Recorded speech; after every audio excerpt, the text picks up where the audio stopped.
My name was Daniel Carter. The morning my mother chose a backyard barbecue over my doctoral graduation.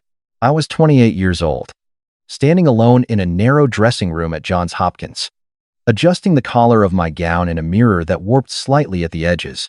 Outside, I could hear the low thunder of families filling the auditorium, laughter, camera shutters, someone shouting a graduate's name like it meant everything. Inside, my phone buzzed. We already ate. Honey. I stared at the text longer than I want to admit. A second message came through. A photo. My parents' backyard. Folding tables covered in butcher paper. Ribs stacked high. Smoke curling into the late afternoon sky. My older brother, Caleb, at the grill, grinning like a campaign poster. The caption read, "Proud of our future BBQ king. Investors loved him." Not a single word about my PhD. I called. Mom. The ceremony starts in 10 minutes. Music blared behind her voice. Laughter. The sharp hiss of meat hitting flame. Don't start. Daniel. This is huge for your brother. We can stream your thing later. Your thing. My father cut in. We can't split ourselves in two. Caleb's building something real. I looked at my reflection cap. Honors quartz. 8 years of research. No one in that backyard ever asked about, and felt something go quiet inside me. In that moment, I understood my role. Not the son. Not the doctor. The supporting character. That was the last call I ever made as Daniel Carter. And before I tell you what I did next and how one decision turned my family's beloved barbecue empire into the center of a public scandal, I want to know something. Where are you listening from?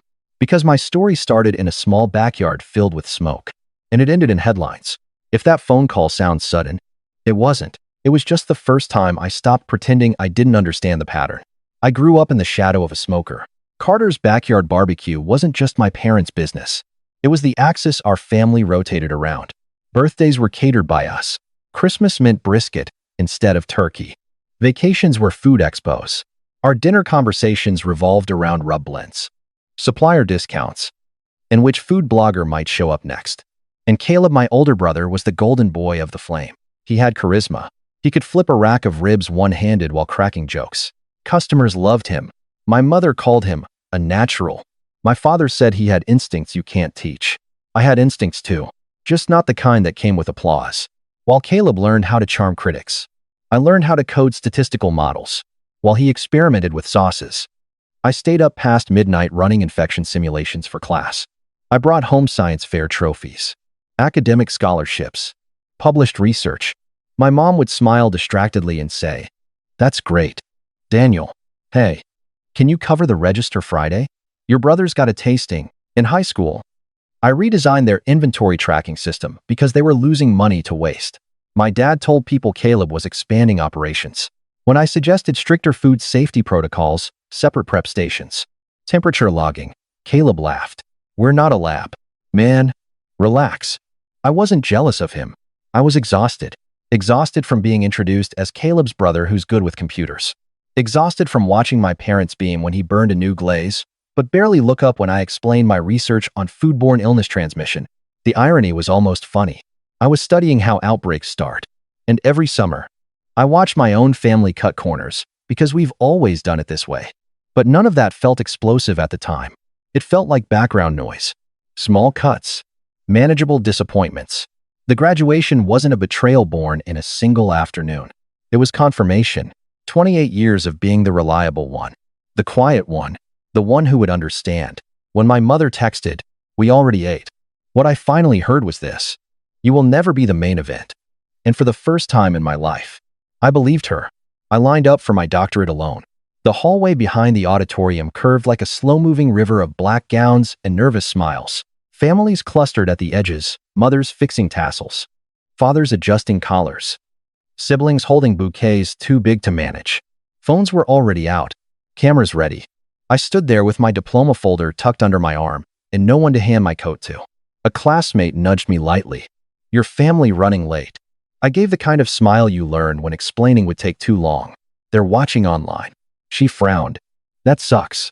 You carried half our stats seminar. They should be front row." Her words hit harder than she meant them to. Have you ever had a near stranger recognize your value faster than your own family ever did? We filed into our seats. The empty row behind me felt louder than the crowd. Every time applause erupted for someone else, I told myself it didn't matter. I told myself I was too old to need cheering. Then my name echoed through the arena. Daniel Carter, Doctor of Public Health, Epidemiology and Data Science. For a split second, I imagined hearing my father whistle the way he did at Caleb's competitions. Imagined my mom standing, waving, nothing, just polite applause from faculty, a few cheers from classmates. I walked across the stage steady, jaw tight. The dean shook my hand firmly and leaned in close for the photograph.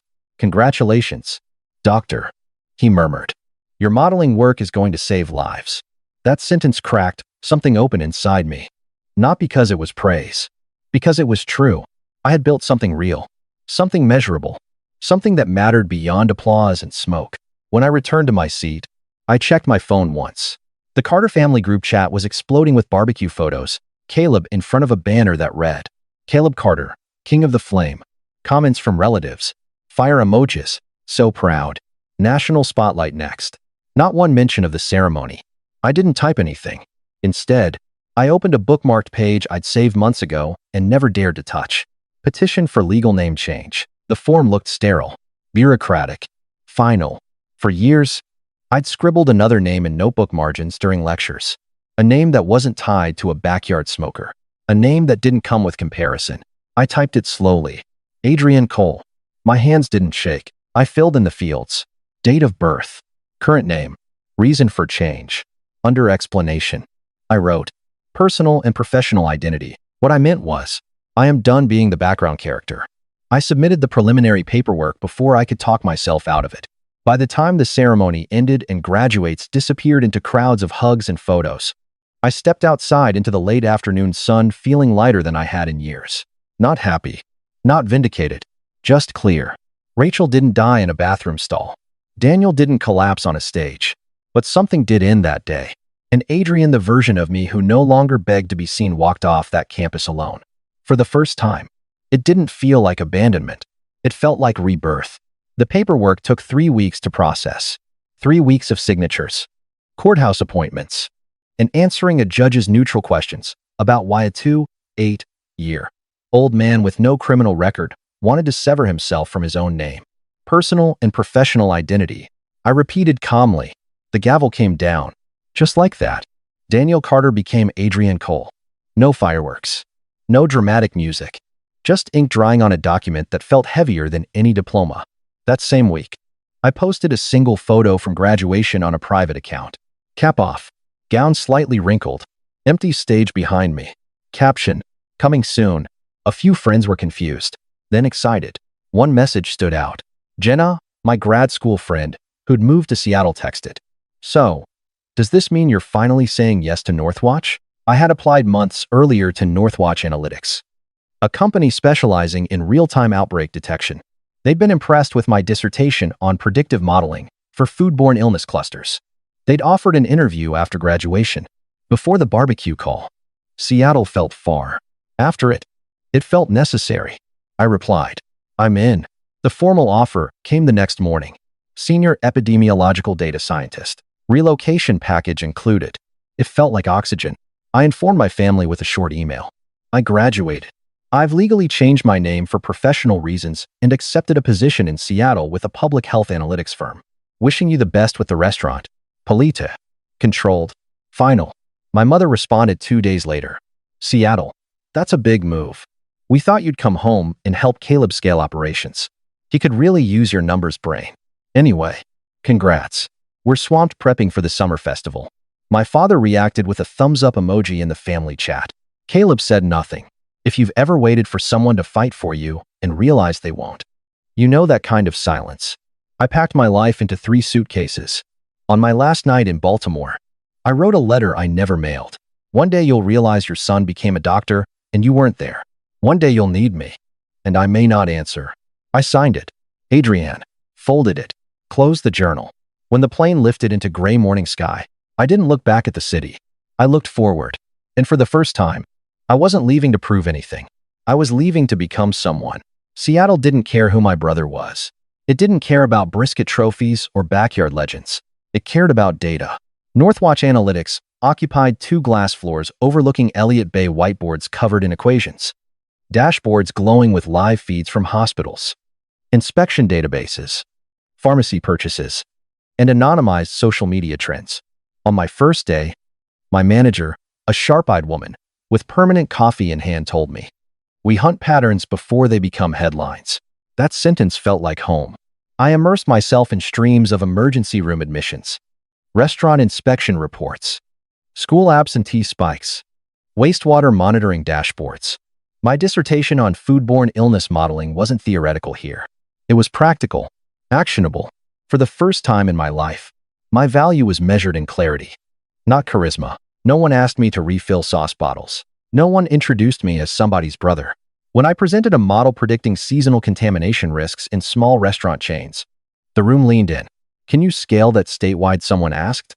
Yes, I could. Months passed. I learned to appreciate the quiet hum of rain against office windows instead of the hiss of smokers at dawn. My coworkers knew me only as Adrian, the guy who could stare at a messy dataset until it confessed something dangerous. When they asked about my family, I kept it simple. They run restaurants back east. We're not close. Seattle gave me something I hadn't realized I was starving for. Neutral ground. No history. No hierarchy. No comparisons. Just competence. I was building systems that flagged anomalies before they spiraled tight onset clusters. Symptom correlations.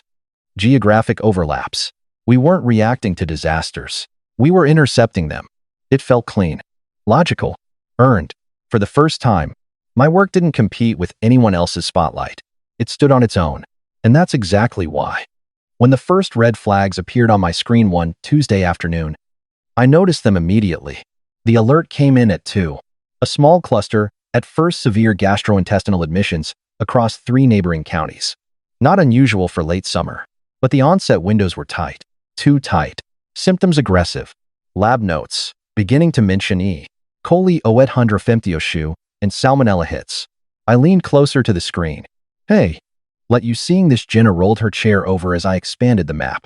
Red dots pulsed across the interface like warning lights. "Probably seasonal," she said. "Maybe," I answered, already filtering intake reports. The common exposure field caught my eye. Restaurant chain listed in multiple patient interviews. I pulled it into a separate query, and my stomach dropped. Ironhearth Smokehouse. For a second, my brain refused to connect the dots. Different name, different state. But I knew the ownership structure. I'd seen expansion plans years ago. Investors, franchising, rebranding for national growth. Ironhearth was the West Coast arm of my family's empire. My brother's expansion project. I didn't speak for a full 5 seconds. "You okay?" Jenna asked. I nodded once, then zoomed deeper. Patient after patient had eaten at separate Ironhearth locations within days of symptom onset. Cross-county exposure. Shared suppliers. Same protein items. Brisket. Pulled pork. House law. I escalated to my manager immediately. Within hours, we built a preliminary model showing statistically significant clustering tied to Ironhearth locations.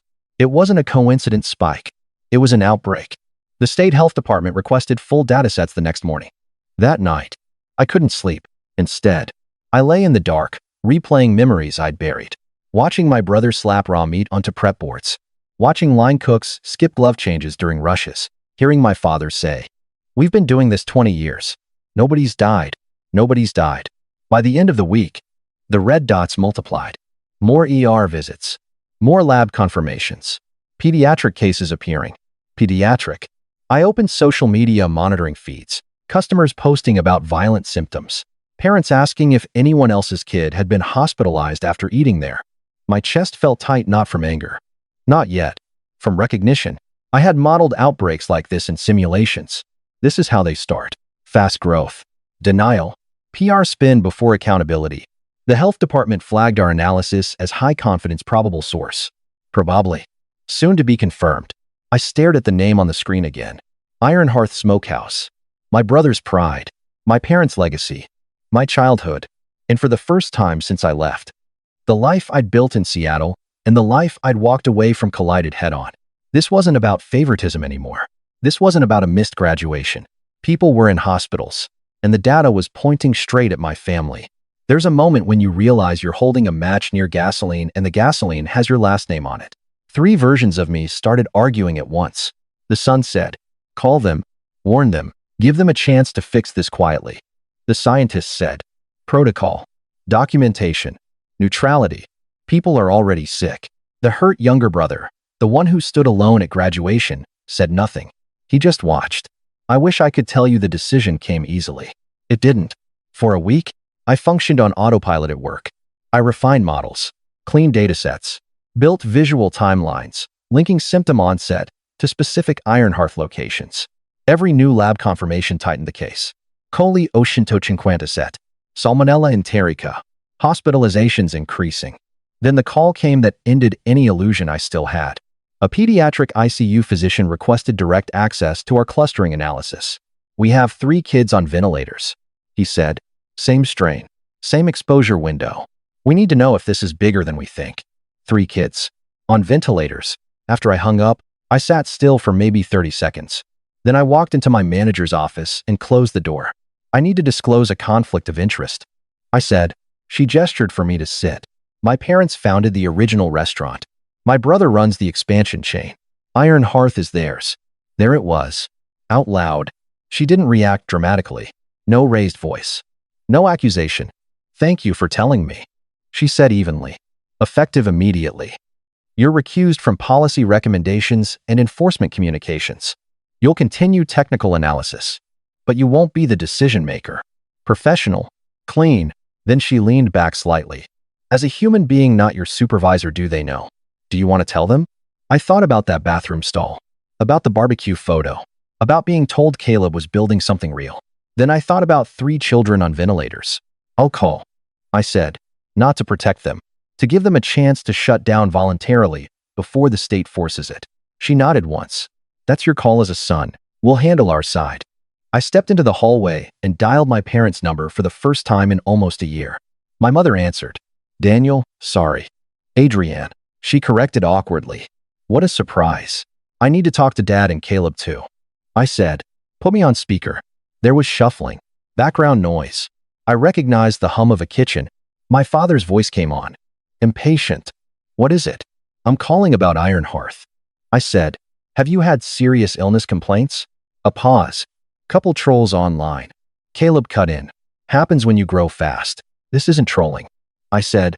There's a confirmed cluster. Coli and salmonella. Multi-county. Pediatric ICU cases. Silence. Then my father scoffed. You're getting this from where? Twitter. I work in outbreak analytics, I said flatly. The state is building a case. If you shut down temporarily, deep clean, retrain staff, audit suppliers, you might limit damage. Shut down. Caleb's voice shot up. We have investors flying in next week. This isn't about optics, I snapped. It's about people and hospitals. My mother's tone shifted tight. Defensive. Are you sure this isn't personal? After everything that happened last year. There it was. You think this is about graduation? I asked quietly. You've always resented Caleb started. I am telling you, children are on ventilators. I cut in. This stops now, or the state will stop it for you. My father's voice hardened. We built this from nothing. You don't get to waltz in from Seattle and destroy it with spreadsheets. I'm not destroying anything, I said. Your safety practices are. Don't lecture us about our own kitchen. Caleb barked. You've never worked a real rush. I laughed once. It wasn't humor. I worked your rushes for 12 years. You're overreacting, my father said. We pass inspections. You were warned internally about cross-contamination risks. I said, fix it. Voluntarily. And if we don't, Caleb challenged, then the health department will make that decision for you. Silence again. Heavy. My mother finally spoke. Softer. If this goes public, it will ruin your brother. I swallowed. If this continues, it could ruin families. My father ended the call. No promise to review procedures. No plan to close. Just ego. I stood there with the phone still in my hand long after the line went dead. Have you ever watched someone choose pride over the simplest path to accountability? That was the moment something permanent shifted. I contacted a public interest law firm the next morning, not to attack, but to protect myself legally.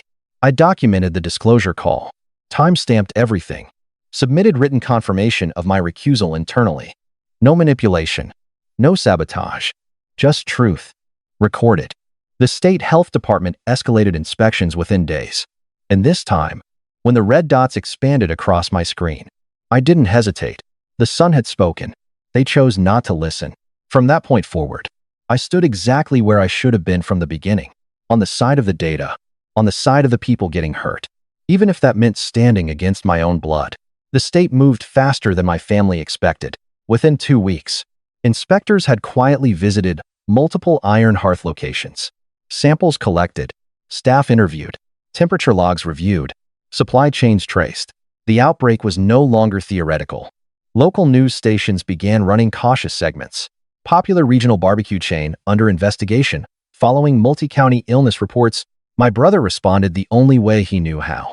With a camera, he posted a video standing in front of the flagship location. Apron on, flames roaring theatrically behind him. "We take food safety seriously at Iron Hearth," he said with that practiced grin. "We feed our own family here. Don't believe online rumors. When you grow fast, people try to tear you down." The comments flooded with support. Fire emojis. "Tell them.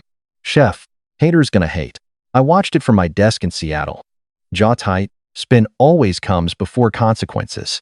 Internally, the health department labeled the outbreak probable source confirmed. They were building toward public action. They just needed final lab sequencing to connect all cases definitively. Then my mother emailed me. Subject line: Thanksgiving. The message was carefully worded. "We know things have been tense, but family is family. We're hosting a big community cookout instead of a traditional dinner this year. City council members, press, food bloggers. It would mean a lot if you came. It'd show everyone we're united. And honestly, good PR wouldn't hurt right now. You're a doctor. People trust that." There it was. Not "we're scared." Not "we should have listened." Good PR. They didn't want reconciliation. They wanted a shield. I read the email 3 times before leaning back in my chair. If you've ever watched people double down when the ground is already cracking beneath them, you know the feeling. Part of me wanted to delete it. Another part recognized something else. Opportunity. If they wanted to stand on a stage and declare themselves safe, surrounded by cameras and officials, then that stage might become the exact place the truth landed. I contacted the law firm, coordinated with the health department. I didn't influence the investigation. I didn't push timelines. But when they informed me formal shutdown orders were imminent and would likely be served publicly to prevent noncompliance, they asked one question: "Do you want to be present?" Not for revenge. For closure. I replied to my mother's email with 2 words: "I'll come." Thanksgiving arrived under a cold gray sky. Smoke hung low over the parking lot as I stepped out of my rental car and faced the building I'd grown up in. Banners read: "Commitment to excellence. Commitment to safety." Hand sanitizer stations lined the entrance. The theater of compliance. My brother spotted me from the stage setup in the parking lot. Custom chef coat embroidered with his name. Adrian made it. He boomed into the microphone. "My brother, the data guy. He'll tell you science is on our side." The crowd clapped. Cameras turned. I stepped forward. Expression neutral. For the first time in my life, I wasn't there to support the illusion. I was there to watch it collapse. The parking lot looked like a county fair wrapped in denial. String lights stretched between light poles. A live band played near the smoker rigs. Reporters hovered with microphones, tucked discreetly at their sides, pretending this was just another feel-good local feature. My brother thrived in it. He moved across the stage like he owned the air, laughing, shaking hands with city council members, flipping brisket for the cameras. "Transparency matters," he said into the mic. "We've passed inspections. We're stronger than ever." Stronger than ever. I stood off to the side, hands in my coat pockets, watching people line up for free samples. Families. Trusting. My phone buzzed. Unknown number. "They're pulling in now. 2 minutes." The state investigator. The band finished a song. Applause rippled. My brother wiped his hands theatrically on a towel. "And before we carve the holiday brisket," he grinned, "I want to introduce someone special. My brother, Dr. Adrian Cole. Proof that real science backs Iron Hearth." A spotlight swung toward me. The irony was almost elegant. I stepped onto the stage. Polite applause. A few cameras zoomed in. My mother stood near the stairs, eyes shining with expectation. "Smile. Be useful." Before I could speak, the music cut abruptly. Not a fade. A hard stop. Heads turned. A group of officials in state jackets moved through the crowd with deliberate calm. Behind them, news cameras lifted instinctively. The lead investigator climbed the stage steps without hesitation. "Good afternoon," she said into a portable mic. voice steady. I'm here on behalf of the State Department of Health regarding the ongoing multi-county outbreak of E. coli and salmonella. The crowd shifted uneasily. My brother's grin faltered. After a comprehensive investigation, she continued, Iron Hearth Smokehouse has been identified as a primary source. Effective immediately. All locations are ordered to cease operations, pending further notice. A sound rolled through the parking lot, confusion first. Then outrage. What? Are you serious? My kid was sick last week. My mother stepped forward. Pale? There must be some mistake. We're a family business. We have lab sequencing, supplier tracing, and documented warnings that were not addressed. The investigator replied calmly. Failure to comply will result in additional fines and potential criminal liability. She handed my brother the formal shutdown order. The paper trembled in his hand. Cameras zoomed closer. For the first time in his life, there was no grill to hide behind. He turned to me, fury flashing raw and unfiltered. You did this. No microphone now. Just accusation. I didn't bring them here. I said evenly. Your food safety practices did. You set this up. He hissed. You've been waiting for this since graduation. There it was again. Always back to that. This isn't about me.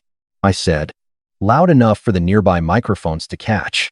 It's about the families whose kids are in the ICU. The words landed harder than I expected. A reporter leaned closer. Is that true? Someone in the crowd shouted. Yes. The investigator answered before my brother could spin it. Pediatric cases are among those confirmed. My father stepped between us. Face flushed. You're siding with strangers over your own blood. I looked out at the crowd, parents holding children closer. Employees whispering in shock. Cameras recording every second. Those strangers trusted you. I said. You treated that trust like it was disposable. Silence. Thick. Unavoidable. My voice stayed steady. You skipped my doctorate to celebrate barbecue. A few people murmured. And now your barbecue is the reason someone else's kid might not make it to theirs. That was the moment the illusion cracked publicly. No quick comeback. No deflection. Just the reality hanging in cold November air.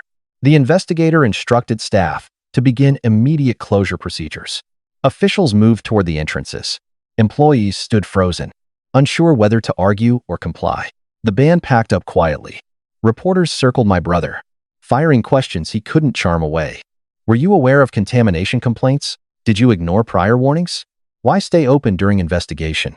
My mother looked smaller than I'd ever seen her. My father said nothing. My brother stared at the shutdown order like it might change if he blinked hard enough.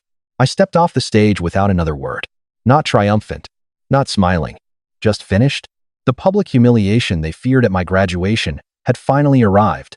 Only this time. The audience was bigger, and the applause was replaced with consequences. The headlines hit within hours. Beloved regional barbecue chain linked to multi-county outbreak. Children hospitalized after dining at Iron Hearth. State orders, immediate shutdown. The narrative shifted fast. At first, it was shock. Then anger. Then investigation. Former employees began speaking. Anonymously, at first, then on record. Line cooks described being told to keep the line moving, even when meat hadn't reached safe internal temperatures. Managers admitted temperature logs were sometimes filled out at the end of shifts instead of in real time. Suppliers confirmed prior complaints about inconsistent cold chain storage. What had once been dismissed as isolated incidents became pattern. Civil lawsuits stacked up quickly. Families of hospitalized patients, including 2 of the pediatric ICU cases. The health department levied fines that made the shutdown order look gentle by comparison. Inspection records from previous years were re-examined publicly. Small violations that had once been written off as routine suddenly read differently in context. Reputation evaporates faster than smoke. My brother lost his sponsorship deals within a week. A televised cooking segment he'd secured for the spring was postponed indefinitely. Food festival bookings were quietly withdrawn. The awards that once lined the flagship restaurant wall were rescinded after ethics reviews. Investors pulled out. Locations that weren't directly implicated closed preemptively. Within months, Iron Hearth filed for bankruptcy protection. My parents sold 2 properties to cover legal fees and settlements. The original backyard location, the one that had once felt invincible, closed indefinitely. People asked me if I felt vindicated. The truth is more complicated. There was no cinematic satisfaction. No victory speech. What I felt was weight. Heavy, sobering weight. Because behind every headline was someone who had been sick. someone who had trusted the brand, someone whose hospital bills weren't theoretical. The whistleblower protections activated quietly behind the scenes because I had disclosed my conflict early, documented everything, and followed protocol. I was legally shielded from retaliation claims. More than that, I qualified for a portion of the financial penalties recovered through early analytic intervention. When the law firm sent me the final figure, I had to reread the email 3 times. It was more money than I'd ever had attached to my own name. Not my parents, not my brothers. I considered the obvious symbols: new car, downtown condo upgrade, something loud and visible. But the image that kept replaying in my head wasn't Thanksgiving. It was that ICU doctor's voice. 3 kids on ventilators. So, instead, I built something. The Line Cook Project, a nonprofit focused on food safety training, anonymous reporting systems, and legal support for restaurant workers who spotted dangerous practices but were too afraid to speak up. We partnered with Northwatch to develop accessible safety modules rooted in real outbreak data. We ran workshops across multiple states. We provided microgrants for independent kitchen audits. We built a hotline staffed by public health volunteers. Quiet infrastructure, the kind that prevents crises before they trend. There's a particular irony in watching the empire that treated you like background labor end up funding protections for the very workers it once pressured to cut corners. But it wasn't revenge. It was correction. The shutdown wasn't the end of my story. It was the end of denial. And for the first time in my life, my work wasn't happening in the shadow of smoke. It was happening in the open. The call started about a month after the bankruptcy filing. At first, I let them go to voicemail. My mother's voice swung between sharp and fragile. "You didn't have to let it go this far. We're still your family. Call me back."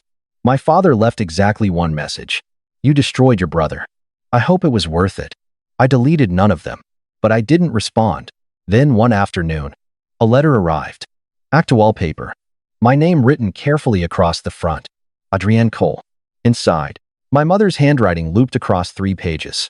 They were closing the original location permanently. The legal fees were worse than they'd expected. Caleb wasn't speaking to anyone. He'd started drinking. He said the media ruined him. Somewhere near the bottom, almost squeezed between paragraphs about finances and reputation, was a single line. "Maybe we should have listened to you earlier. Maybe we should have gone to your graduation." I read that sentence 3 times, not because it healed anything, because it confirmed something. They knew, not fully, not deeply, but enough to recognize the fork in the road where everything could have gone differently. There was no apology for dismissing my warnings, no acknowledgement of years spent sidelining me, no admission that pride had outweighed public safety. Just, maybe. I sat at my kitchen table in Seattle, rain tapping softly against the windows, and let the quiet settle. I realized something that surprised me. I wasn't angry anymore. Anger had fueled the confrontation. It had sharpened my voice when I needed it steady. But what replaced it wasn't bitterness. It was boundary. I wrote back 2 days later. "I'm sorry for the pain everyone is going through. I never wanted anyone harmed. But people were already being harmed. I chose to stand with them instead of protecting a lie. I'm open to conversations that are honest and take responsibility. I'm not open to pretending none of this happened." I signed it simply. Adrienne. Know your son. Know with love. Just my name. I never received a reply. And for the first time in my life, silence didn't feel like rejection. It felt like peace. There's something no one tells you when you grow up as the responsible one in a family that worships someone louder. You will spend years thinking that if you just achieve enough, let's succeed enough, sacrifice enough, eventually, they'll see you. Eventually, they'll clap. But applause is not proof of worth. Integrity is. Family is not a lifetime immunity card against consequences. Blood is not permission to harm people and call it loyalty. And love that demands you shrink so someone else can shine brighter is not love. It's control disguised as tradition. I didn't expose my family to win. I didn't stand on that stage at Thanksgiving to humiliate anyone. I stood there because children were in hospital beds and the data was clear. Because silence would have made me complicit. Because the version of me who once stood alone at graduation deserved better than to become the man who looked away. Now, when I walk into Northwatch and review a flagged anomaly, I don't think about backyard smokers or missed ceremonies. I think about prevention, about quiet systems working before harm spreads, about line cooks who now have a number to call if they're told to serve unsafe food, about the fact that truth, when spoken early enough, saves lives.